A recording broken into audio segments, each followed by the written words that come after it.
Hi guys, magandang araw sa inyo lahat at welcome back po sa ating YouTube channel.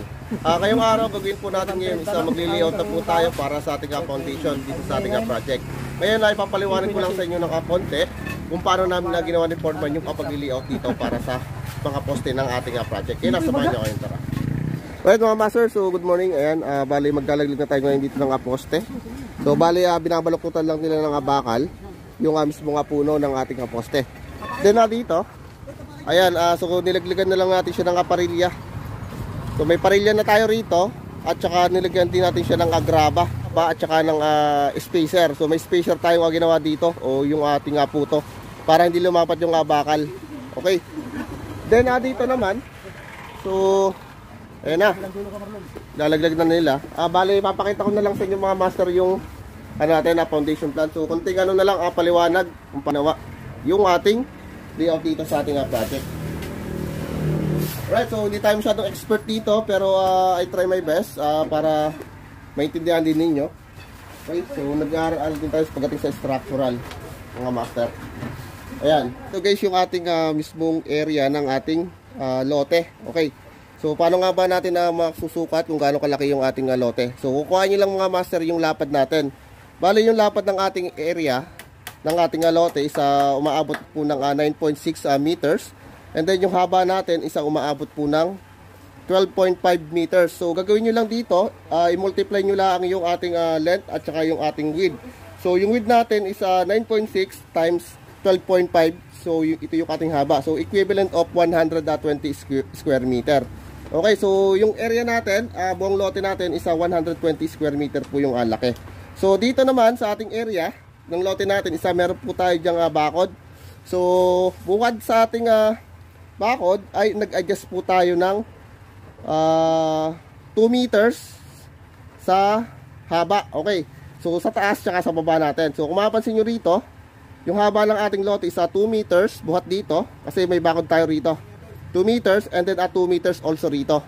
So kaya magiging kakalabasan yan, so iba-minus lang po natin yung binakos natin na 4 meters sa 12.5. So magiging total po yan is 8.5 meters po. Okay, so nakukuha nyo. So bale 8.5 meters po yung haba po ng ating lote. And then yung lapad naman natin mga master, so buhat sa magkabilang gilid ay umadjust po tayo rito ng 1.5 meters also. And then sa kabila is 1.5 meters also rin. So gagawin natin dito 9.6 meters minus 3 meters. Okay, so yung total po niyan ay magiging 6.6 meters po.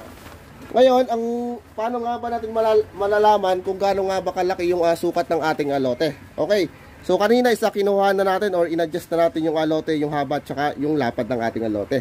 Okay, ngayon yung lapad po ng ating lote is magiging na lang po 6.6 meters kasi sabi ko nga kanina kumuha po tayo rito ng sa magkabilang gilid ng tig 1.5 meters. So bali 3 meters, so minus lang po natin. Kaya po naging 6.6 meters. And then yung ating naman haba ay magiging 8.5 meters na lang po kasi sa magkabilang taas at baba kumuha po tayo ng 2 meters. Ayan. So 2 meters and then 2 meters also rito. So minus lang natin kaya naging 8.5 meters po. Okay, so yun po yung kabuuang area ng ating lote. Ngayon, alamin naman natin kung paano nga ba natin makukuha yung mismong lote, yung tatayuan ng ating bahay. So, simple lang mga master. So, gagawin nyo lang i-multiply lang po natin dito yung lapad at saka yung haba ng ating lote. Okay, so ito na po yun. 6.6 meters times 8.5 meters. So, ang kakalabasan po nyan is 56.1 square meter. So, yun na po yung mismong area ng ating bahay. Right, so ganun lang po kasimple mga master kung paano po kuha yung area ng ating bahay dito. Okay, master, so dito na muna tayo sa foundation. Bali ito yung harap natin, dito tayo yung harap po natin. So yung ating poste, ayun yung poste na yon natin kanina isa dito nakaharap. Ayan, so dito nakalagay po, so wala lang siya rito detail. Ayun, ang uunahin po natin ilaglag dito isa yung unang poste rito sa kanto. Ayan. So, yung harap ng ating poste, so ito yung poste natin. Simula ron sa area doon, kasi kumuha po tayo ron ng ilang metro. So, 2 meters po buhat sa kanto. And then, doon na po tayo maghuhukay. So, yung pagpapasehan natin dito sa poste, yung kung saan po siya nakaharap. Ayan. Ako yung naduduling eh. Ayan. So, pag ganito, straight tayo. So, sa loob tayo ng atanse. Di boss, kaloob. Tagal mo itong kapalit mo. Kamara, pagaling ko. Ako kubit na yata ako ay, di ako nakagaling eh. Okay, so lagdag muna natin yung poste dito. Mabigat po yan kasi puro 16mm yan. So videoan na lang muna natin sila. Okay, so laglagin na. Bawas ako pag di kaya. Ayo, man. Kaya relax lang kayo. Tayo yung magkakape. Kapag di mga konti. Okay, dapat na nga.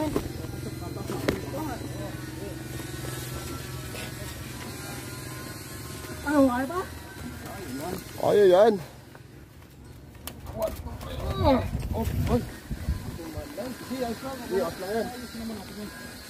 Mamaya ha.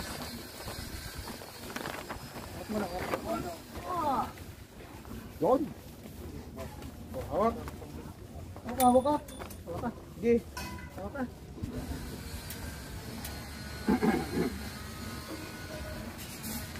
Diba yan?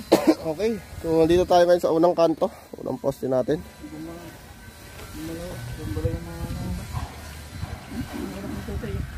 Siya nga pala sa mga gustong pag-uwit ng bahay. Baling engineer namin dito si Engineer Roberto Ramos. So lalagay ko na dito sa screen yung kanyang Facebook, tsaka yung kanyang contact number, tsaka yung kanyang YouTube channel.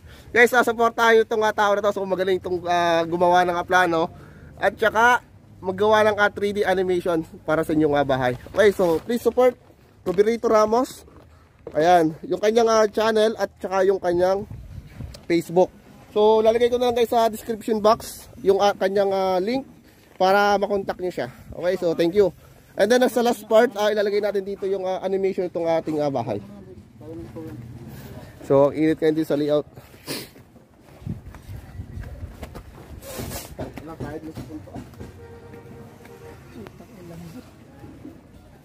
Ano na kayo ng ano? Manok. Manok. Mamaya. Ready na to? Ha? Meron na ito sa subok ko na ano ito. Dalawang kabir. Manok.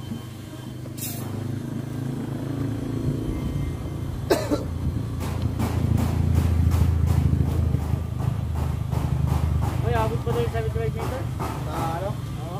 Number 12? Na number 12 na. Yung number 12. Kaya sabi nyo. Puso. Kaya sabihin mo kay boss, isang box na po ang bili 100 liters. Kung magkulang na kung kulang na.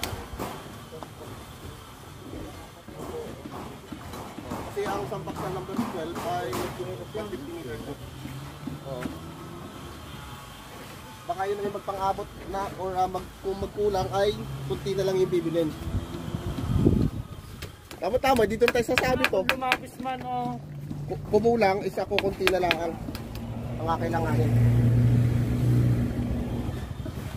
Okay, so ano lang muna tayo. Ito lang muna yung ating bali move tayo sa kabila. Lahat po yan isa huhulugan na po natin ng poste.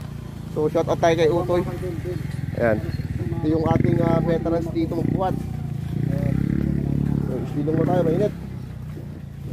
Sakit ang lalamunan ko. Apa yung ganito?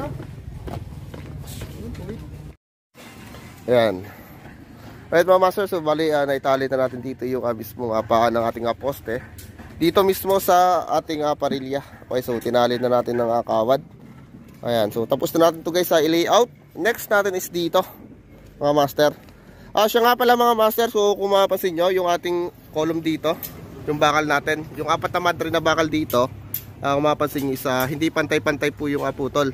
So ang purpose kasi niyan isa dapat alternate yung pagkadugtong ng bakal para mas maging matibay yung ating column dito. Okay, so yun lang po yung purpose niya, kaya hindi po pantay-pantay yung putol ng bakal dito sa ating poste. Okay? Gagawa ko ulit. Alright, so bali dito na tayo sa ikalawang poste. So na-layout ng kabila. Ngayon, nalagyan lang natin siya ng graba. Pinalalagyan lang natin. Ito yung asapin natin sa lupa. Yan. Okay, konti lang.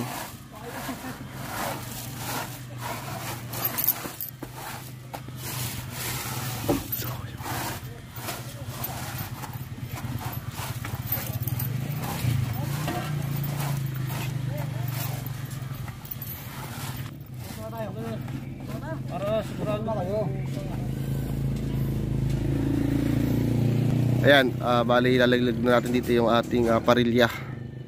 So nakatikhaya yan. Then kasabay ng spacer natin.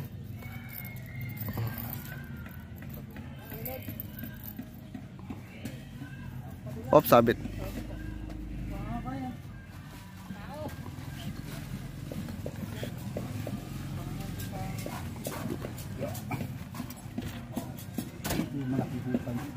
Ha? Right, so laglag na natin. Ay, ba yung malaking hukay?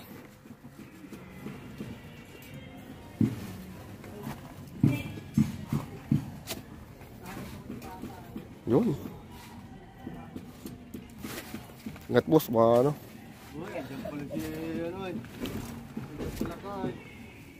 Nalalagyan natin siya ng spacer na. So yung spacer natin dito ay angat natin yung ating parilya ng 10 cm. So 10 cm yung sukat ng ating ano rito, spacer para sa ating parilya. So hindi dapat siya nakadikit sa mismong graba. So nakangat po siya.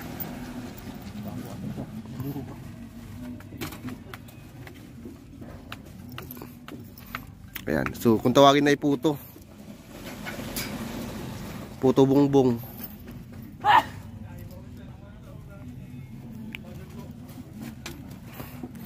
Then papatugo na tayo ng manok sa Friday.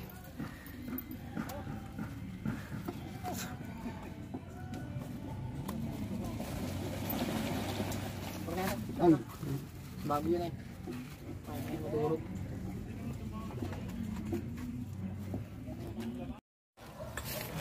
Alright mga master, so tapos na yung unang column natin. Bali sa second column tayo. Okay, so dito sa plano natin, yung second column natin is are. Ayan. So ito yung butas natin. So yung magiging poste po natin dito isa dikit po sa hukay. Okay, so nakadikit po siya. Then mangyayari dito sa mismong apaan ng ating poste. So kung makikita nyo ay nakapaling lahat sa isang side. So lahat papunta rito and then yung dalawa papunta rin sa kabilang side. Kasi nga dikit po yung ating poste sa mismong hukay natin. Okay, so yun lang. Bali andito na po tayo mga master. So dito na. Ito na yung ating iuhulog dito sa poste. Sa hukay.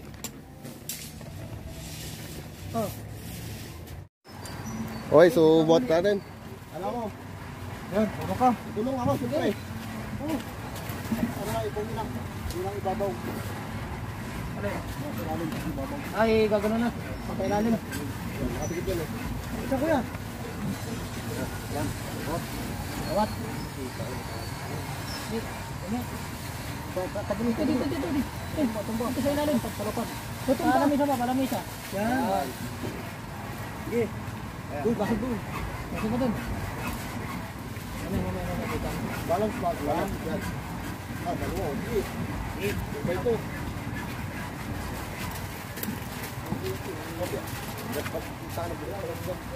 Bawat tao, pag di kaya.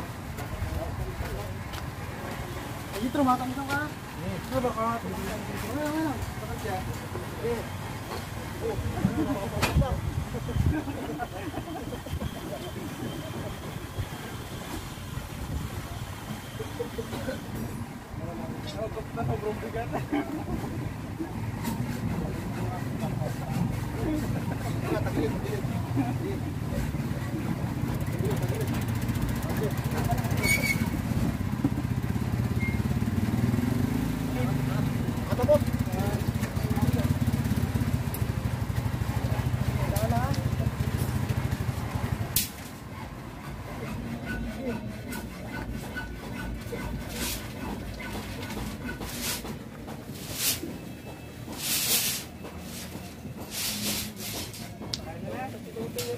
Ha?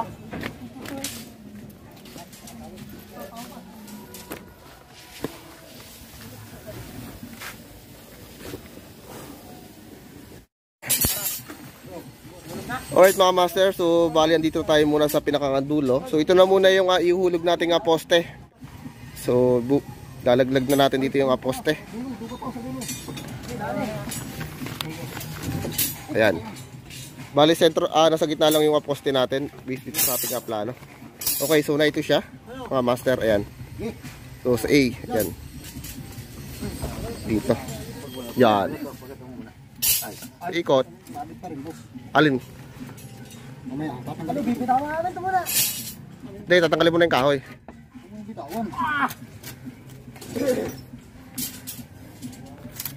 Yun. Sige, laglag eh.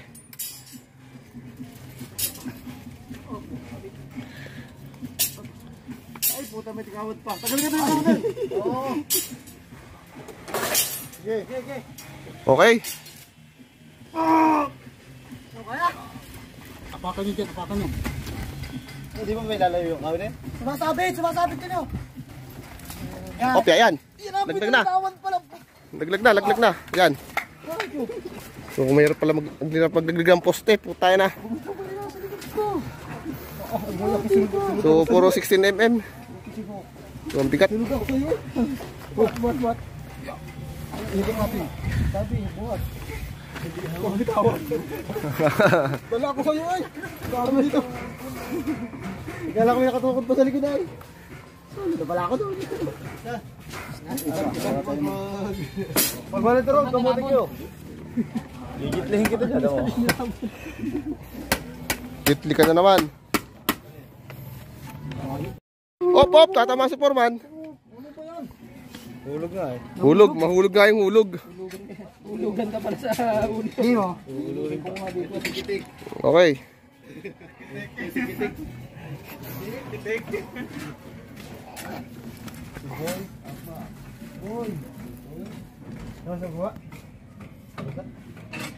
Pasubra.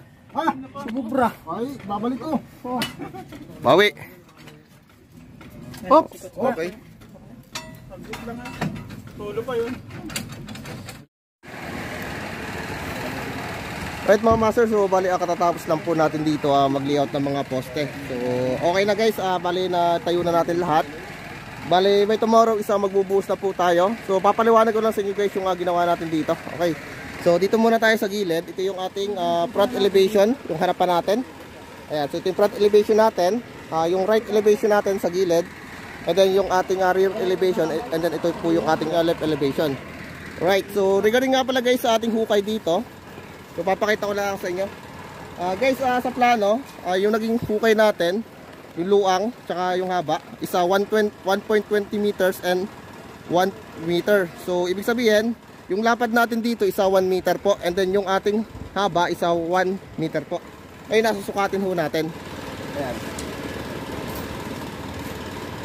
So ito guys yung ating lapad, 120 cm. And then yung ating haba, so 1 meter po. Ayan. So 100 guys. Ito po. 1 meter yung ating haba po natin. Then yung lalim pala natin mga master ay inabot po ng 150 cm. So kata natin. Ayan. So 150 cm po. Ayan, magsobrang lang tayo ng konti. Ayan. 150 cm po yung lalim ng ating hukay dito.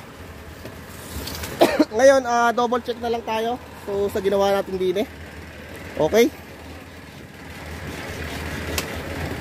So, yung ating poste sa front elevation, so bali sentro sa hukay, yung ating tayo ng ating poste. So, dito.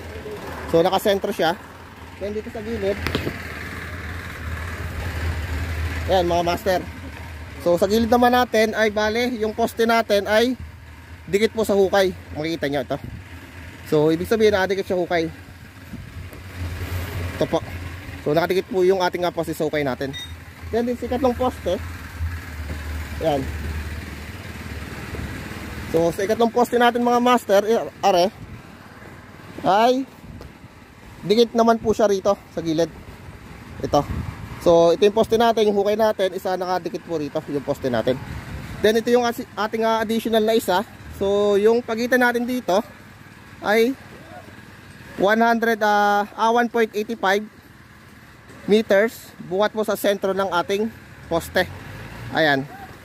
So kung makikita nyo, nakasentro siya dito. Then dito sa gilid yung ating poste. Doon tayo kumain na. Right.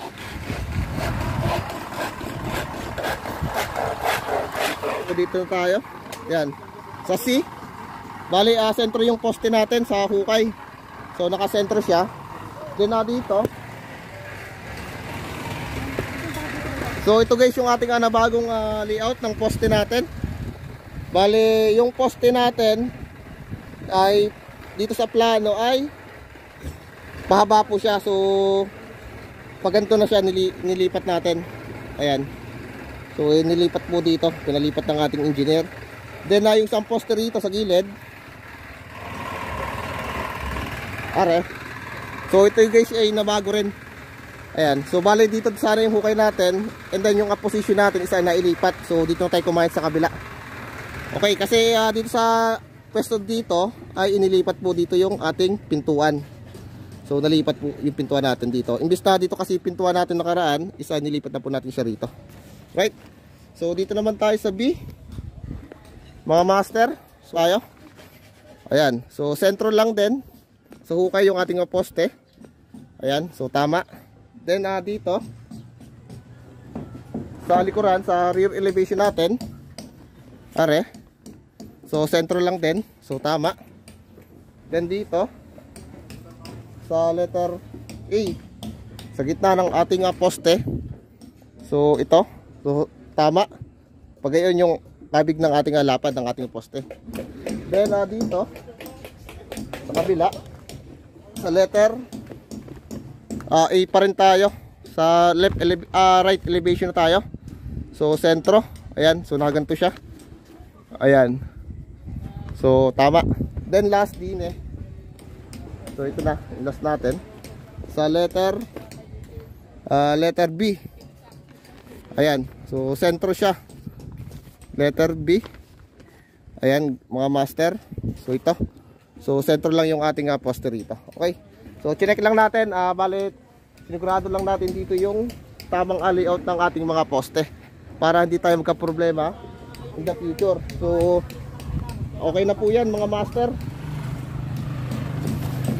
Yun, bali tapos na natin master i-layout yung ating mga poste. And then by tomorrow po yung schedule ng ating buhos dito. Yung estimated na mauubos po nating semento dito is baka abutin po ng 70 bags of cement. So yung isang hukay natin, possible kumain po tayo rito ng 5 supot na semento. Okay. So yung magiging mixing ratio naman natin dito is 1, 2, 3. Isang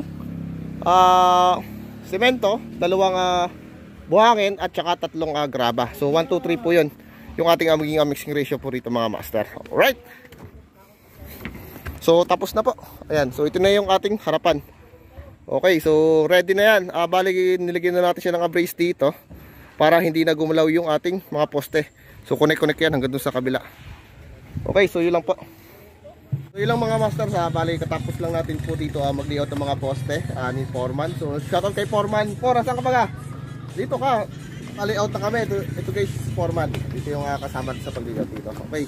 Sana mga master mayroon kayong naintindihan sa topic na to. So hindi naman ako expertise pagdating sa structural, sa foundation ng plan. So pinilit ko lang i-vlog kasi tinuturuan din tayo ni Foreman. So kailangan din tayong matuto pagdating dito sa ating plano. So kailangan natin na i-absorb yung mga dapat malaman pagdating sa foundation plan. Okay. So mga di pa pala sa akin, subscribe sa aking support tayong channel ko. I-click the bell para palagi up to date sa aking abang. Ito lang muna. See you in the next vlog.